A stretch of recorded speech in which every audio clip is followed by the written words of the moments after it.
Okay, my name is Maddie Cruz Thompson. I'm actually a registered nurse, and I have a bachelor's in science. I'm currently attending Fresno Pacific University for my master's in science as a family nurse practitioner, and I'm just going to do a little micro-teaching project on the flu. Okay, so what is your name? Zena. Zena? Mariah. Mariah? Leslie. Leslie? That's nice to meet you.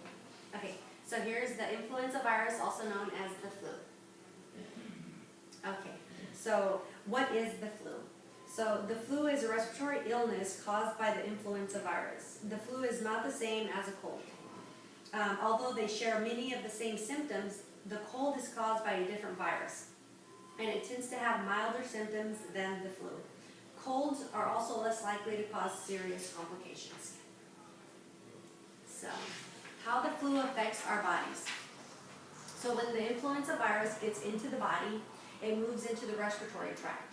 Once there, it binds to the surface of the cells. The virus then opens and releases its genetic information, which is the RNA, into the cell's nucleus. The nucleus is where the cell's genetic information, which is the DNA and the RNA, is stored. The virus replicates or copies itself and takes over the function of the cell. The copies of the virus move to the cell membrane until the cell finally dies and releases them out into the body, where they go into infect other cells. Okay? So the respiratory tissues swell up and become inflamed. So the inflammation usually heals within a few weeks. As the virus moves through the respiratory tract and into the bloodstream, the first symptom begins to emerge. The replication process continues for up to several days until the body's immune system begins to fight the virus off. Okay, so how the flu works. So someone coughs, sneezes, we breathe it in. So right here you can see that the virus enters the respiratory tract through the mouth, through the nose, and then the second phase is it enters the respiratory tract. The virus that's where it starts to replicate itself, and it becomes swollen and inflamed. Can you kind of see that? So it goes into the bronchioles, and here's where it starts swelling up, and then it goes into the lungs, and then it starts to replicate itself, so the cell starts to replicate, and then it goes into the bloodstream. So that's why the flu affects our body so much, and we get so sick, and we start like shaking, and our body aches, and because it's actually in the bloodstream. So that's why it's so much more severe than just a cold, because the cold isn't in the bloodstream like the flu is. That's why it can last several weeks to heal. Okay. So the flu symptoms. So it's coughing, sneezing, fever, body aches, runny nose, congestion, tiredness. These symptoms also are uncomfortable. They're generally not dangerous, but the flu does weaken the immune system, leaving it vulnerable to more serious infections. So that's, I guess, what the most serious complication is when you get the flu, is that it leaves your immune system broken so that other bacteria can get in your body. So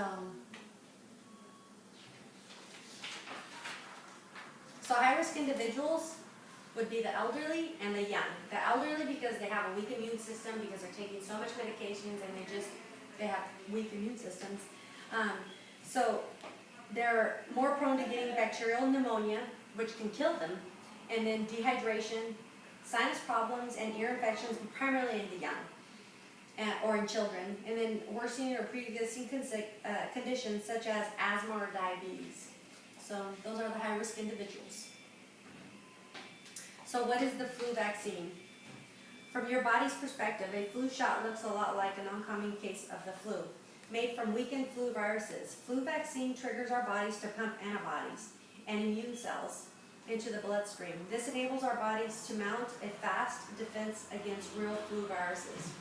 So we're going to take a weakened form of the disease, of the germ, and inject it. That's what the vaccine is. We're going to inject it into our bodies, and we have these little antibodies. These are the fighting guys that are going to recognize this weak form of the vaccine, and it's going to be able to kill it, destroy it.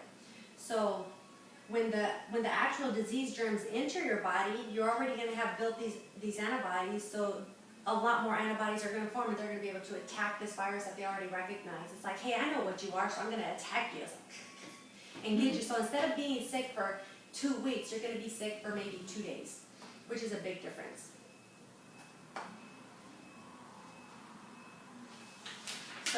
Who do you think should get the flu or the vaccine? Everyone. Everyone, right? So did you guys get your vaccine this year? Yeah. Yeah? Okay, so would you recommend others, like from your family, your friends, to get it? It makes sense, huh? Once you kind of understand how it works and why it's so beneficial to us to have it, it does make sense. So I do too. I think everybody should get the vaccine just to help prevent. A lot of people are afraid of it just because they don't understand it. But I think once they get a little bit more educated, they'll be more willing to get it on a yearly basis. Yeah. So thank you guys. Do you guys have any questions? No. No? Okay, thank you very much.